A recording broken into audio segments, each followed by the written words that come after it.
capítulo 7. Vamos a leer 3 versos a partir del verso 7 hasta el 10.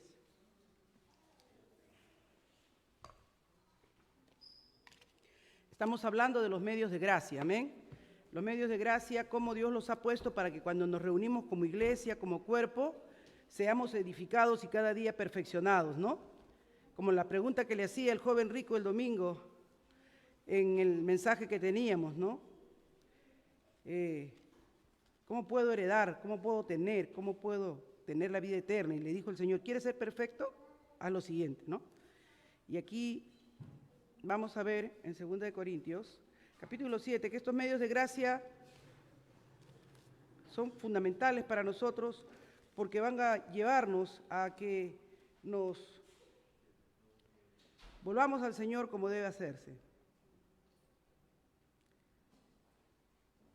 Dice 2 Corintios, capítulo 7, del verso 7 en adelante.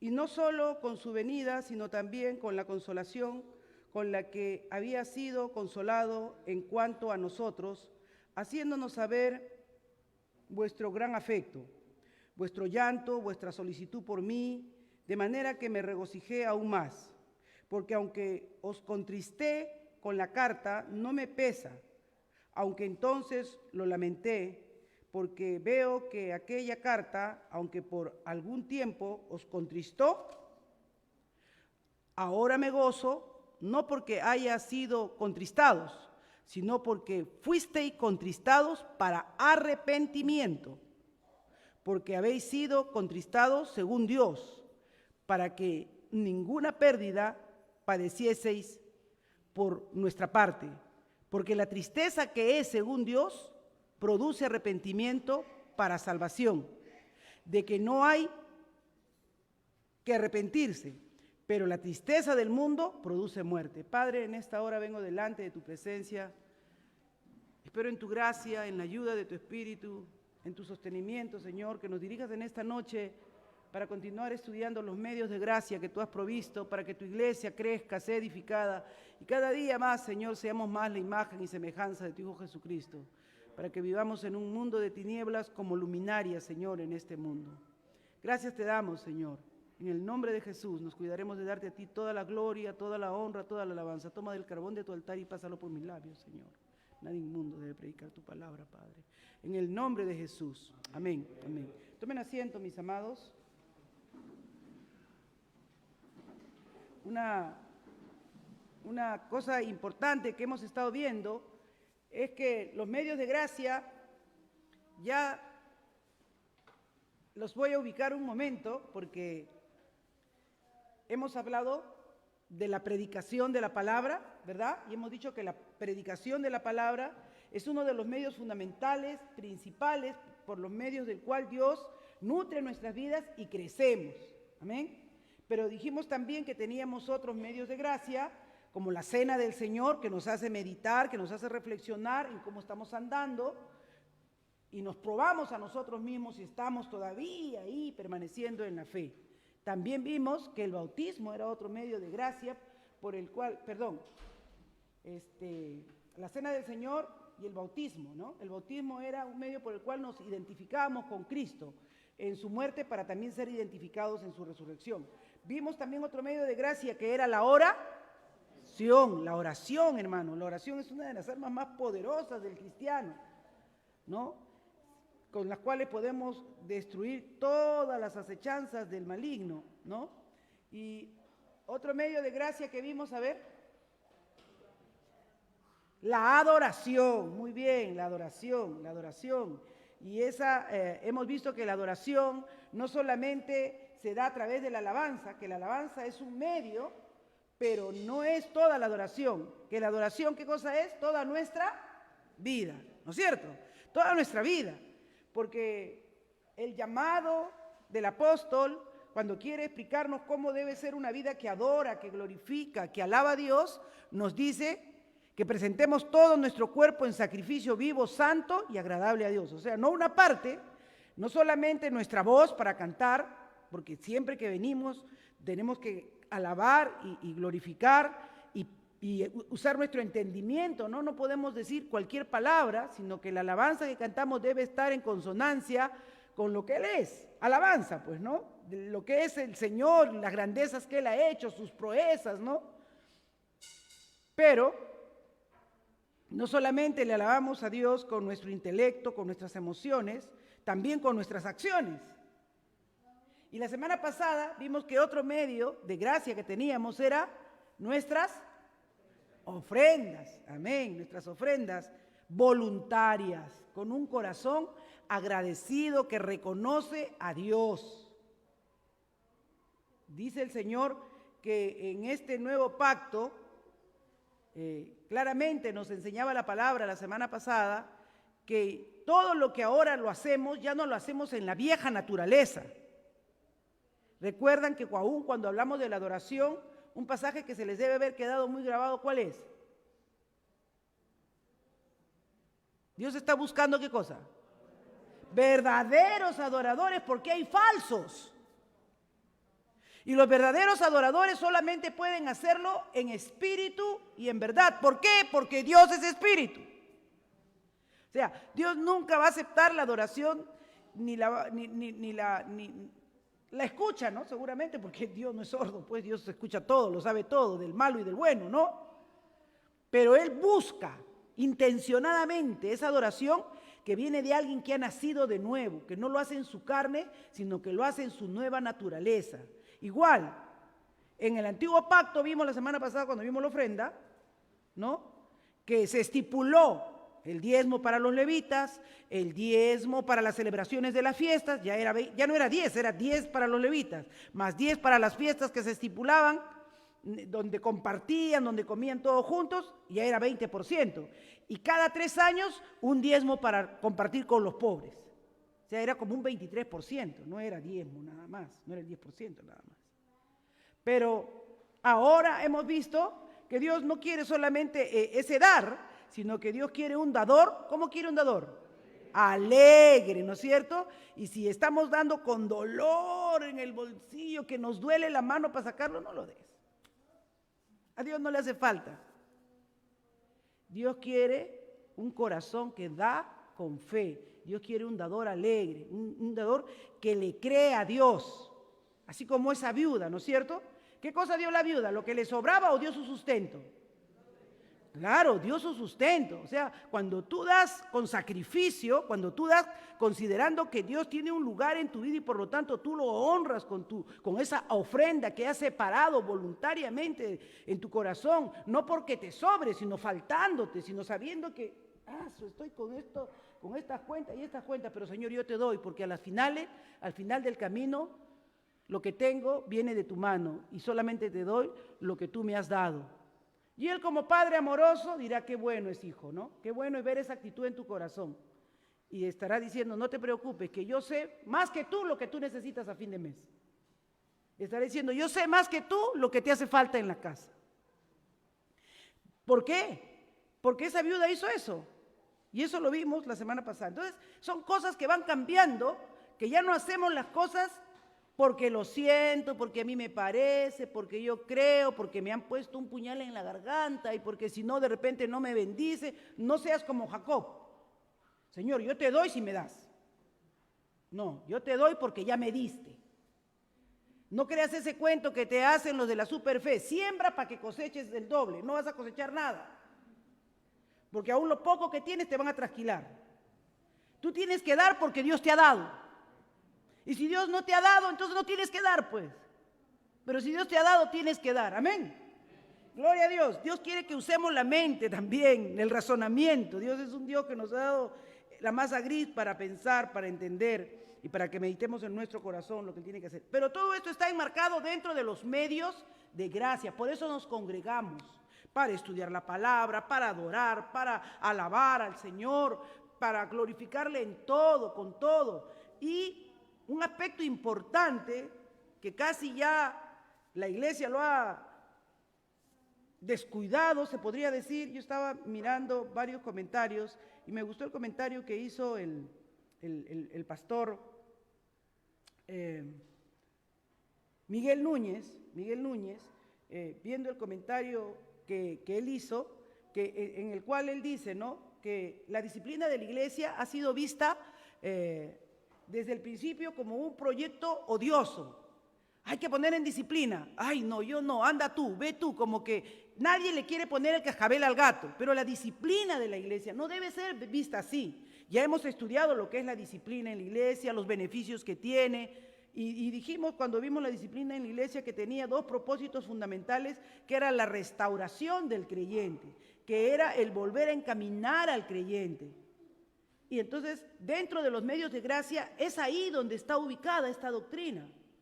Y esta noche quiero tocar el aspecto de por qué es importante y cómo cada creyente debe considerar la disciplina de la iglesia, porque así está visto en la continuación de temas de doctrina que vemos. Y si nos da el tiempo, vamos a ver también los dones espirituales. Amén. Entonces, dentro de lo que es la disciplina de la iglesia, también tiene que ser visto no como algo que es, como decía el doctor Núñez, un procedimiento que nadie quiere hacer, un procedimiento molesto, ¿no? Sino por lo contrario, tenemos que verlo como un medio de gracia. Yo estaba orando al Señor y ahí el Señor me dio ese pasaje que hemos leído en 2 de Corintios, ¿no? En el capítulo 7, donde parece que, si tú lees todo el pasaje, han habido situaciones en Corintio escandalosas que tenían que ser tratadas y atendidas y que parecería que lo quisieron pasar por alto, ¿no? Y el apóstol Pablo, en la primera carta de los Corintios, vimos lo que les dice, que ellos debían tratar esos asuntos. Y acá Pablo les está diciendo que él les habló con mucha franqueza. Miren el 7, en el verso 4 dice, mucha franqueza tengo con vosotros, mucho me glorío con respecto de vosotros, lleno estoy de consolación, sobreabundo de gozo en todas nuestras tribulaciones, porque de cierto, cuando vinimos a Macedonia, ningún reposo tuve nuestro cuerpo, sino que en todo fuimos atribulados, de afuera, conflictos, tribulaciones de fuera, ¿no? Que le perseguían, que lo querían matar, que lo querían meter preso. Y dentro de la iglesia, tribulaciones de dentro. Y esas tribulaciones tenían que ver con que habían habido algunos casos de inmoralidad dentro de la iglesia y que no habían sido tratados y habían sido consentidos. El día de ayer escuchaba una conversación y yo le hacía ver, ¿no?, que uno no puede ser a medias tintas. No, pero es que yo no le puedo llamar fornicario a alguien que está con una sola pareja. Pero si no se ha casado es fornicario. Conviviente, llámale pues, si no le quiere decir fornicario. Pero no están dentro del pacto del matrimonio y el llamado de la iglesia, ¿cuál es? Así has venido, nadie te juzga, nadie te condena. Pero ¿qué dice la palabra de Dios? Arregla tu situación, porque no estás bien delante de Dios. Pero no entendía. Yo sinceramente, la verdad no se puede decir de otra manera como la verdad. Y a veces nos cuesta. Y tal vez el hermano, el líder, tenía temor de decirlo porque eran miembros de la iglesia y fieles, y se son fieles el uno al otro, pero no están casados. Y si no están casados, ¿qué dice la Biblia? Son convivientes. Y el hecho que es bendito es el sin mancilla. Y cuando dice sin mancilla es que estaban dentro del orden, de la ley. Entonces, por eso es que la iglesia, nuestra iglesia, y cualquier iglesia formal, de buena doctrina, aunque no se casen acá dentro de la iglesia, no hay problema si están casados civilmente, porque están dentro del orden, están dentro de la ley. Cuando se casan aquí en la iglesia es porque quieren la bendición, ¿no? Que aparte que se haga una oración. Pero legalmente están casados cuando firman el documento. Y ahí hay un orden, le da todos los derechos legales a la esposa, le da todos los derechos legales al hijo. Hoy ya pues como el mundo está tan perdido ya no se dice, ¿no? Pero antes un muchacho que era de un hogar no casados, decía que, oye, tú eres un bastardo, le decían. Tú eres un ilegítimo. Eran palabras duras, eran palabras fuertes. Pero una de las cosas contra las que ha luchado nuestra sociedad ha sido, en vez de mejorar el estatus o la situación legal de esas personas, lo que hacemos cuando lo mantenemos, ve que cada vez se deteriora más. Ahora ya no es necesario el matrimonio. En muchos lugares la convivencia es la forma de relacionarse. Entonces, lo que yo quiero decirles es esto, hermanos. Cuando hablamos de la disciplina eclesial en la iglesia, no hablamos para destruir a las personas, por favor. Claramente dice el Señor, cuando vimos Mateo 18, vayan a Mateo 18 un ratito, que claro que va a producir tristeza. Dice, Mateo 18:15 dice, por tanto, si tu hermano peca contra ti, ve, repréndele, estando tú y él solos. Si te oyere, le has ganado a tu hermano, ¿no? O sea, si hay algún pecado, alguna situación que tú te das cuenta en tu hermano, soluciónalo. Esto no es para que se haga un chisme en la iglesia, soluciónalo. Mas si no te escucha, si no quiere resolverlo así, toma contigo a otro hermano más, maduro en la fe, con criterio, con testimonio, ve, háblenle, convénzanlo, traten de hacerle ver que eso está mal y que conste, pero traten de sacarlo de ese error. ¿Por qué? Porque Jesús lo trata cuando habla de la iglesia. Perdón, hermanos, cuando habla de la constitución de la iglesia, una de las razones por las cuales forma la iglesia es para que nos ayudemos los unos a los otros, porque ninguno de nosotros somos perfectos. Por favor, hermanos, todos somos falibles y todos de alguna u otra manera caemos. Nadie está libre. Pero estamos viviendo en comunidad, en iglesia, para ayudarnos los unos a los otros. Por eso le dice, si pasa algo con tu hermano, ve tú donde tu hermano. No dice ve donde el pastor, no dice ve a donde tu amigo. No, ve tú donde tu hermano y resuélvelo con él. Y si todo se resolvió, aquí no ha pasado nada, amén, nos reconciliamos, oramos, ahí quedó. Si no te escucha, ve con una persona de testimonio también a tratar de resolverlo. Si no te escucha a ti ni esa persona de testimonio, ve que persevera en eso, entonces llévalo a la iglesia. No para que sea un chisme,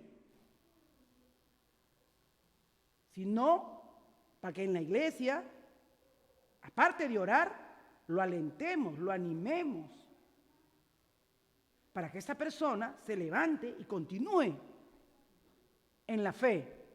Pero si aún así persevera en su error, decláralo que no es cristiano, que es un gentil. ¿Por qué era importante eso, hermanos? Porque en nosotros tiene que haber un cambio de vida. Hay veces que cuando no se trata un asunto en la iglesia, y no se trata una conducta pecaminosa en la iglesia, y se tolera, luego se sigue tolerando más cosas. Por eso Pablo, cuando escribe acá en 2 Corintios, dice, yo sé que yo les hablé fuerte cuando estaba esa persona ahí en la iglesia, y le dije que trataran ese asunto, que si no yo en persona iba a ir y lo iba a tratar. Que ustedes están consintiendo, porque el pecado ha habido todo el tiempo. Acá parece que era uno que se había metido con la madrastra o algo así. Era un pecado, dice que ni aún entre los gentiles se nombra. Y ustedes están consintiendo eso. Pero dice que ellos reaccionaron. Por eso dice en el 7:6, pero Dios que consuela a los humildes, o sea, los que no son soberbios, necios, tercos, que se encaprichan en mantenerse en su pecado, ¿no?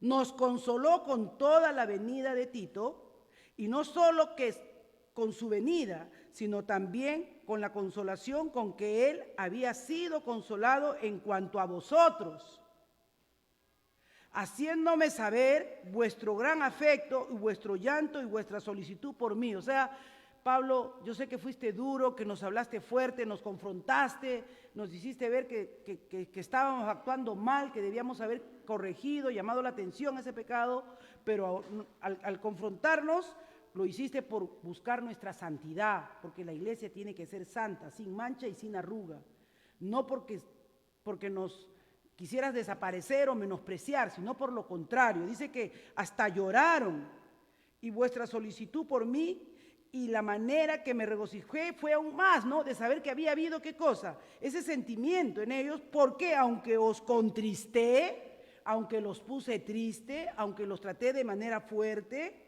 con la carta no me pesa, aunque entonces lo lamenté, ¿no? Porque veo que aquella carta, aunque por algún tiempo los contristó, aunque por un tiempo estuvieron que, tierra trágame, ¿no? Como Pablo nos ha dicho esto, o sea que ya pues Corintios somos la peor iglesia. Nosotros somos los carnales, nosotros somos los que no nos puede decir nada, nosotros somos los que estamos en chismes, en pleitos, porque así nos dice el que 1 Corintios 3, no sois carnales, porque debiendo ser ya espirituales estáis con chismes, con contiendas. Ahí dice, léanlo en el capítulo 1:13. Eso no es un elogio para una iglesia, ¿no es cierto? 1 Corintios capítulo 3, ¿qué dice? De manera que yo, hermano, no puedo hablaros como a espirituales, o sea, como a nacidos en Cristo, sino como a carnales, como a niños en Cristo. 1 Corintios 3:1, os di a beber leche y no vianda, porque aún no estabais, aún no creíais. No erais capaces, ni sois capaces todavía, porque aún sois carnales. Pues habiendo entre vosotros celos, contiendas, disensiones, no sois carnales. O sea, no le escribió una carta amorosa. Dice que esa carta los puso triste. Y por un buen tiempo los puso triste. Sí, hermano, cuando una persona, nosotros hablamos con la verdad, hay cosas que nos van a herir. La verdad a veces nos va a herir. La verdad a veces nos va a doler, ¿sí o no? Otro ejemplo más, ahí en la palabra de Dios. Miren, yo estaba orando a Dios porque estas cosas hay que tocarlas en el Señor, ¿no? Yo estaba orando ahí y el Señor me puso el ejemplo de Pedro. En Lucas 22, ¿recuerdan en Lucas 22? Cuando el Señor le dice, oye Pedro, estaba triste el Señor y la noche había avanzado, ya lo iban a entregar, ¿verdad? Ya el complot para matar a Jesús estaba prácticamente hecho. Se dio la cena y en plena cena el Señor les anuncia que va a ser traicionado y viene, lo va a vender con un beso. Y entonces le dice Simón, lo mira, el verso 31, Satanás os ha pedido para zarandearos como a trigo. ¿Ustedes han visto el trigo en el viento? Lo dobla, ¿no? Lo hace bailar al trigo. Y le dice, así te vas a zarandear, Satanás. Así te vas a zarandear, como a trigo. Pero yo he rogado por ti que tu fe no falte. Y tú, una vez vuelto, confirma a tus hermanos. O sea, te va a afectar tanto que te vas a ir. Pero después te vas a dar cuenta que sin mí no puedes vivir. Y cuando vuelvas, vas a sentir y vas a entender mi perdón. Que aunque tú me vas a negar 3 veces.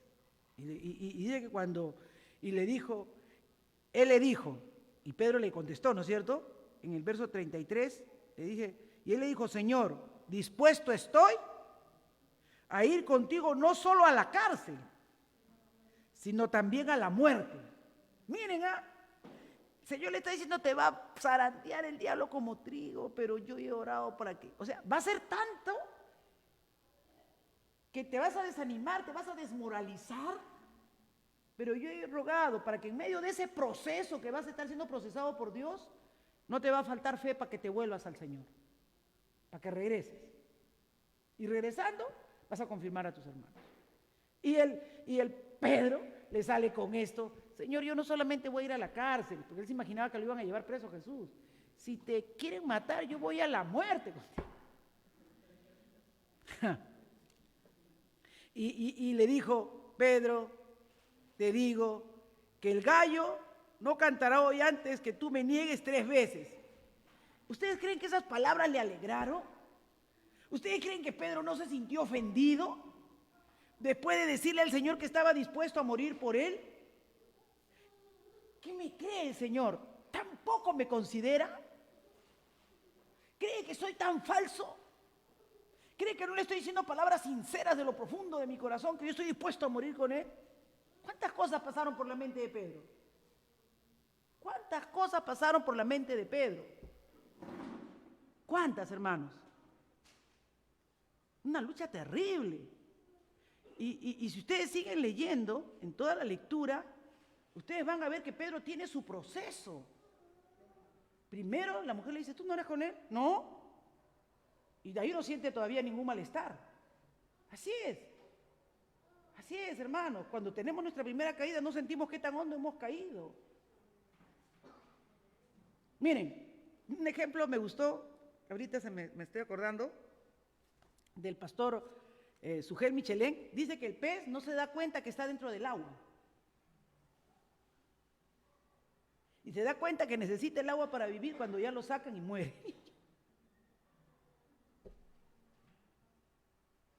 Si ustedes alguna vez han estado cuando han pescado un pez fresco, cuando sale el pez se tira todavía tiene un poco del oxígeno ahí, ¿no? Pero cuando ya se da cuenta y no hay agua,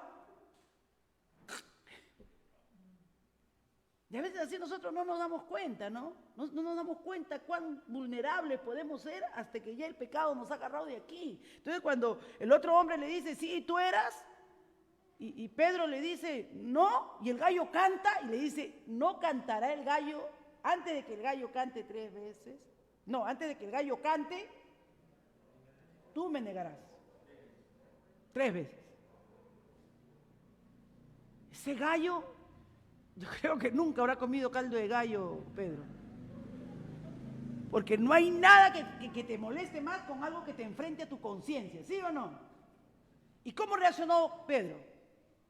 Alegre se puso a decir, uy, el maestro se las sabía todas se las sabía. No, lloró, se avergonzó, se atribuló. Hermano, se sintió miserable, porque él no se conocía, pero el maestro lo conoció, lo negó, y se sintió tan dolido, hermanos, que él dijo, me voy a pescar ya. O sea, yo le fallé al maestro. Y hermanos, si tú y yo le hemos fallado, pero Cristo nos viene a enseñar que el proceso de la disciplina tiene que ser para hacernos crecer y madurar. Y le confrontó y le dijo, Pedro, ¿me amas? Si me amas, tienes que entender que sin mí nada puedes hacer. Que vas a caer, hermano, tú y yo vamos a caer 1, 2, 3 veces antes que el gallo cante. Pero Cristo nos está diciendo en esta noche, tenemos que restaurarnos los unos a los otros con la verdad en amor. No es con la mentira, es con la verdad en amor, acompañando en ese proceso, haciéndoles ver que tenemos que crecer, que es un medio de gracia el que estemos el uno al otro para llamarnos la atención, para hacernos ver en qué estamos mal y que eso nos aleja de Dios, no nos acerca a Dios.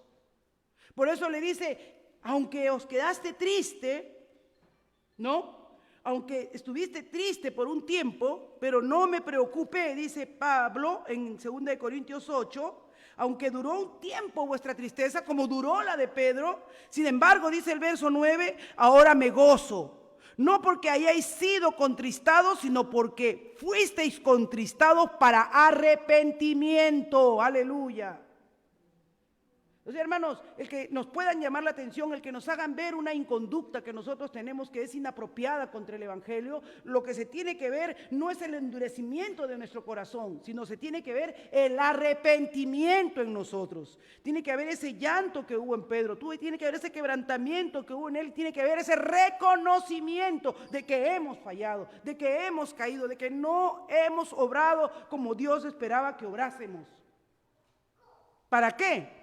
Para que seamos sanados. Dice, contristado para arrepentimiento porque habéis sido contristados según Dios, para que ninguna pérdida padecieseis de nuestra parte, porque la tristeza que es según Dios produce arrepentimiento para salvación. Amén, gloria a Dios. Ese es el arrepentimiento que quiere el Señor en nuestras vidas, pero solo se puede producir si la iglesia no ve la disciplina como un medio de castigo, sino como un medio de restauración. El problema de nosotros, y tenemos que desde ahora cambiar nuestro chip, que cuando escuchamos que hay una disciplina o algún hermano está en disciplina, tenemos que estar más bien orando y pidiendo al Señor de ser un instrumento de bendición para esa persona, un instrumento, una herramienta de ayuda para que el hermano pueda tener ese arrepentimiento y esa restauración que es para bendición. Y que cada uno de nosotros debemos contribuir. Y esto es un punto importante, por eso consideré tocarlo en esta noche, es el hecho que miren, cuando habla Jesús en Mateo 18, no dice, y el pastor, y vaya al pastor para que el pastor hable con él. Cada hermano, tú ve donde tu hermano, o sea, el ministerio de la disciplina eclesial no comienza con un líder, comienza con un hermano que tiene conocimiento de un pecado de otro y lo trata de ayudar a ese hermano para que vuelva al camino, para que vuelva a restaurarse. Y no tiene que decirlo a nadie. Si tú lo sabes, tú tienes que ir donde el hermano, hablar con el hermano. Así que este ministerio de la restauración que tenemos que trabajar es en todos los creyentes, cada uno de nosotros. La disciplina de la iglesia nos va a guiar a la santidad, nos va a conducir a ser una iglesia sana, una iglesia que no tiene alas porque no es santa. Somos seres humanos que todavía estamos en este cuerpo, hermanos, que es frágil, que podemos pecar cualquier momento. Y nosotros no debemos ni escandalizarnos ni asombrarnos, porque todos somos del mismo barro. Y más bien debemos animarnos y alentarnos los unos a los otros en amor para andar en santidad. Amén. La disciplina de la iglesia va a velar que cada uno estemos andando en santidad. Vamos a salvaguardar también así que se infiltren, porque si tú ves a un hermano, ay, el hermano lo vi tomando, te acercas en amor y le dices, hermanito, ya no es bueno que andemos en borracheras ni en estas cosas. Y ese día yo te vi y te digo en el amor del Señor, le leo los pasajes, primero oro con esta persona y le hablo, ya hermana, gracias. Pasan 2, 3 meses, otra vuelta, te toca verlo al hermanito tomando otra vez. ¿Qué haces tú? Dice, ya le hablé yo solo, mejor llevo otro testigo. Y a veces, hermanos, no solamente lo has visto tú, lo has visto varios, pero son hermanos también inmaduros. Y se callan y se saben las cositas por ahí. Entonces, ¿qué hacen? Van 2 hermanos, le dicen, ya, sí, hermano, pero después igualito, sigue tomando. Entonces, ahí recién vienen a los ancianos de la iglesia o al pastor para hablar con él, ¿no? Es un hermano bautizado, pertenece a la congregación, se le ve de cuando en vez en la iglesia.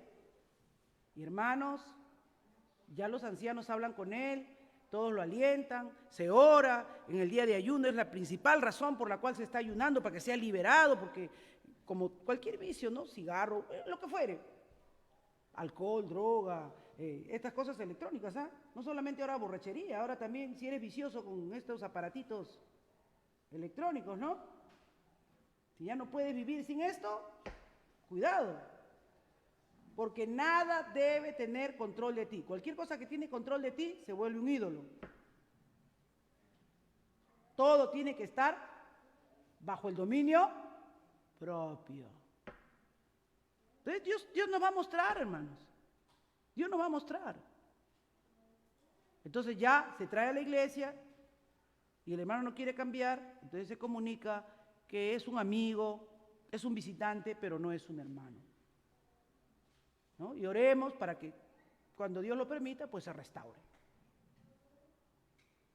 Y así podemos filtrar quién es y quién no es. ¿Por qué? Porque a la larga, muchas veces, estas personas contaminan la iglesia. Y al contaminar la iglesia, tú puedes orar, clamar, buscar ayuno, pero es como lo que tenía en el campamento cuando perdieron, ¿cómo se llamaba? Ese manto babilónico que lo tenían ahí escondido, ¿no? Que le dijeron, hay pecado. ¿Dónde? ¿Pero dónde? Confiesa, hijito. Ay, que lo vi, lo codicié y lo guardé. Aquí guardé esto. Y por eso perdían las batallas y las guerras. Y a veces por eso estamos así. A veces por eso estamos pasando momentos duros. Porque no estamos cumpliendo, no estamos viendo como una bendición, ¿verdad? Este proceso disciplinario como algo esencial en la vida de la iglesia y que no tiene que ser visto como un proceso gravoso, como un proceso tedioso. Estaba leyendo ahí el libro del doctor Wagner Gruden y él dice, debemos pensar de la disciplina eclesial no como una carga honorosa, pesada, que se nos ha impuesto. Ay, ya en Mateo 18 el Señor dijo que teníamos que disciplinar. No. Sino más bien, él dice, como un genuino medio de gracia por el que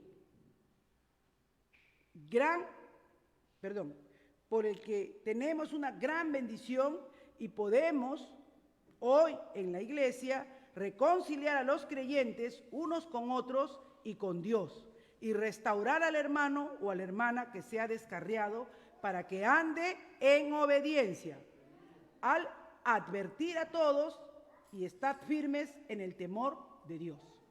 O sea, es un principio, eso era algo muy normal. Pero, con estas comodidades, ¿no? Con esto de, no, ten cuidado, ha entrado tanto la psicología en la iglesia que se va a traumar, que se va a resentir. Tenemos a tener más miedo de hombres que de Dios. Pero dice la palabra del Señor que es necesario obedecer a Dios antes que a los hombres. Y tómenlo como dice Proverbios capítulo 13, verso 34. ¿Qué dice? El que detiene el castigo a su hijo, aborrece, mas el que lo ama, desde temprano lo corrige. Jesús temprano le avisó a Pedro, Pedro, me vas a negar, no te preocupes, ya he orado por ti, para que tu fe no falte. Le avisó y le dijo. Y después cuando Pedro se complicó, es que a veces conversaba ahora en el almuerzo con un hermano, compartiéndole el tema, y me decía, pero lo que más da cuando uno es disciplinado, hermana, es la vergüenza lo mata a uno. Yo le digo, pero la vergüenza que es según Dios te lleva al arrepentimiento, pero la vergüenza que es según la carne te lleva a la muerte. Porque dices, ay no, qué vergüenza, y sigues haciendo lo mismo, y prefieres irte del redil que arrepentirte. La vergüenza de Pedro, claro que Pedro tuvo vergüenza. Por eso lloró amargamente. Esa vergüenza era una tristeza profunda, pero que lo llevó al arrepentimiento. A tal punto que cumplió lo que dijo. ¿O no cumplió? Cuando murió, según lo que dice la tradición, ¿verdad?, de la historia cristiana, de que Pedro también murió crucificado, pero él dijo, no soy digno de ser crucificado como mi maestro, sino que él fue una cruz invertida, ¿no? Que fue también, debe ser bastante doloroso, porque imagínense que toda la sangre le baje a la cabeza, ¿no? Es horrible. Es horrible, porque es una cruz invertida, o sea, hacia abajo y con las piernas, terrible. Pero tuvo el valor de morir por su maestro. Ya no tenía temor. Sabía que el que está en Cristo no muere, sino duerme. Porque el Señor es fiel. Amén. Así es que nunca olviden estos pasajes, porque la tristeza que es según Dios, ¿qué cosa produce? Arrepentimiento. Si tú dices, uy, el otro día he cometido tal pecado. ¡Ay, qué pena, no debía hacerlo! Ay, no, pero bueno, pues. Pero no dices, Señor, perdóname, nunca más lo volveré a hacer, líbrame, dame fuerza, yo soy débil, Señor. Esto es lo que soy si tú no me ayudas. No está produciendo en ti arrepentimiento, puedes llorar, puedes hacer lo que quieras, pero si no está produciendo ir a los pies del Señor y decirle que Él es el único que te puede ayudar, que te puede sostener en medio de esa prueba y el que puede cambiar esa área de tu vida, entonces es una tristeza que es para muerte, no es para vida. La tristeza que viene de parte de Dios a tu vida, a tu corazón, cuando hemos pecado o hemos hecho algo malo, es para arrepentimiento, para no querer volverlo a hacer jamás, jamás, ¿no? Yo hace muchos años, con Carlos ya tenemos casi 40 años sirviéndole al Señor, cuando éramos bastante jóvenes, ¿no? Nos tocaba a veces administrar a parejas. Y yo la verdad que sí estaba aprendiendo recién. Un ciego guiando a otro ciego, los dos al hoyo. Y en una de esas una hermanita vino porque se iba a separar de su esposo porque el esposo le había sido infiel. Y en el fondo yo decía, bueno, ya le he sido infiel, pues ¿qué va a hacer? Ya que se vaya nomás. Pero el esposo decía, pero no, yo estoy arrepentido, que nunca más, que esto, que lo otro, que por aquí. No le voy a decir el nombre, usted lo conoce, ya está en la presencia del Señor. Y la hermanita decía, no, ya yo ya no. Entonces yo hablando, tenían 2 hijitos, me puse a orar y ahí con Carlos les ministramos y todo lo demás. Le dijimos, miren, ustedes, ella era cristiana, él no. Entonces ustedes, no sé, pues, yo no sabía, hermanos, no sabía qué decir. Pero orando al Señor le dije, mire, lo único que puede salvar esta relación es que usted se vuelva cristiano. Porque a un impío no se le cree nada, pero a un cristiano sí, Dios lo puede hacer. Dios lo puede cambiar. Ya si usted se vuelve cristiano, ya usted es otra persona. Y se convirtió, el hermano. También ya había ido a iglesia, algo así, por allá, por donde antes se congregaban y todo lo demás. Pero de verdad, hermanos, ellos llegaron a ser líderes y él llegó a ser pastor y con su esposa sirvieron al Señor fielmente. Sus hijos son buenos cristianos ahora. Pero Cristo tuvo el poder de producir tristeza para arrepentimiento. La tristeza que viene de Dios es para arrepentimiento. Para arrepentimiento. La tristeza que viene del mundo para hacerse sentir mal, vergüenza, pues lo que llamamos vergüenza, pero no trae ningún cambio. El Señor cambia las vidas, el Señor transforma. Fue buena la disciplina. Así que tú y yo tenemos que creer, amén, como dice nuestro hermano Wayne Gruden, que uno de los medios de gracia más genuinos es la disciplina eclesial. Aumenta la pureza moral de la iglesia, protege y promueve el honor de Cristo. Porque dice, no, en esa iglesia no se consiente así nomás el pecado. En esa iglesia se trata el pecado. Y los hermanos cuando han cometido una falta son restaurados, son tratados, son guiados, pero no se esconde el pecado. Y ya, somos libres. Porque el que esté libre, ¿qué dijo el Señor? Tire la primera piedra. ¿Alguien la tiró? Nadie, hermano. Alguno de nosotros podría decir, yo estoy libre de culpa, yo sí, de polvo y paja. No, hermano. Los primeros dicen que fueron los más adultos. Mientras más viejo uno, más peca. ¿No? Pero, este es un medio de gracia maravilloso, la disciplina eclesial. Claro, conciso, ya no nos escandalicemos como iglesia, más bien que el propósito principal de la disciplina es restaurar y reconciliar. Restaurar nuestra vida, ponerla en el orden que Dios quiere, mejorar nuestra conducta y reconciliarnos con Dios. Mantener ese camino nuevo y vivo fluyendo. Gracias damos al Señor. Gloria a Dios. Vamos a tocar ahora, ¿qué horas son? Vamos a entrar ahora a lo que son los dones espirituales. ¿Qué dice 1 Pedro 4:10? Es otro medio de gracia. Amén. Y esos dones debemos procurarlos, porque todos, esto también, así como la disciplina eclesial la tenemos que ejercer todos, los dones espirituales también. Amén. Primera de Pedro, capítulo 4, verso 10 dice, cada uno ponga al servicio de los demás el don que haya recibido. Hermanos, ¿cuál es tu don? ¿Lo sabes? Cuando tú aceptaste a Cristo como Señor y Salvador, vino el Espíritu Santo de Dios a morar en tu vida, te ha dado un don.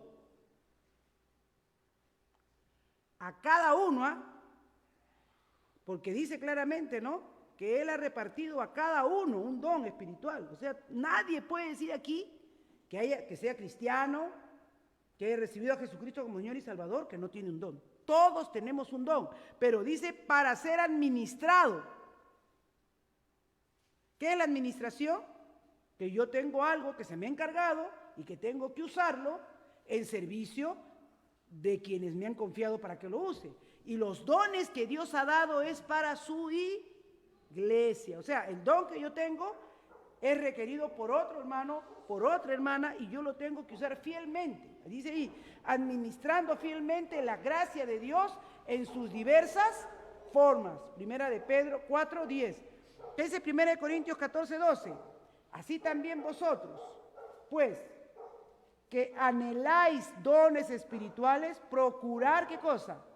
Abundar en ellos para edificación de la iglesia. ¿Qué quiere decir con esto el Señor? Yo tengo un don, ¿con qué propósito? ¿Ah? Para usarlo los unos a los otros. ¿Se dan cuenta? Así como la disciplina eclesial nos la ministramos unos a otros, nosotros como cuerpo, como iglesia, lo hacemos también con los dones los unos a los otros. ¿Saben qué, hermanos? Cuando Dios miró a la iglesia, la miró como una comunidad, como un cuerpo vivo. Por eso en Efesios no dice que nosotros no podemos decir, no te necesito, sino que cada parte de mi cuerpo yo la necesito. Entonces, no hay una parte de tu cuerpo. ¿Alguien quiere sacarse ese dedito? No, ¿no es cierto? No, porque ese dedito te hace falta. Trata de funcionar con tus 4 dedos, vas a ver que este dedito tiene una función. Entonces, no hay parte en el cuerpo que no sea útil. Todos cumplen una función. A mí me encanta mucho, ¿no? Ahora justo le fastidiaba a Fortunata. Uy, Fortunata, te tocó. Porque todos en el cuerpo tenemos que activar. Aquí como comunidad de fe, todos tenemos que activar. Dios te ha dado un don y es tu responsabilidad saber qué don te ha dado el Señor. Si ya tienes 10 años en el Señor y no sabes, arrepiéntete. Acá está el altar, pídele perdón a Dios. Y dile, Señor, necesito, tranquilos, necesito saber que me digas cuál es mi don. Hay una serie de listas, no voy a tratar todos los dones porque son un montón, pero ahí ustedes en la Escritura pueden ver 1 Corintios, pueden ver Efesios 4 del 11 al 10, donde está donde maestro, profeta, sanidades, servicio, misericordia, ¿no? Ayuda, generosidad, sanidad. Claro, todos queremos los dones mayores, yo quiero ser evangelista, yo quiero ser, porque también predicar, el evangelizar es un don, ¿no? A unos sí son maestros, a otros pastores, a otros evangelistas.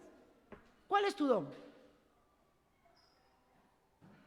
Yo creo que es algo de enseñar. Y por ahí siempre el Señor me ha llevado y trato de esforzarme, ¿no?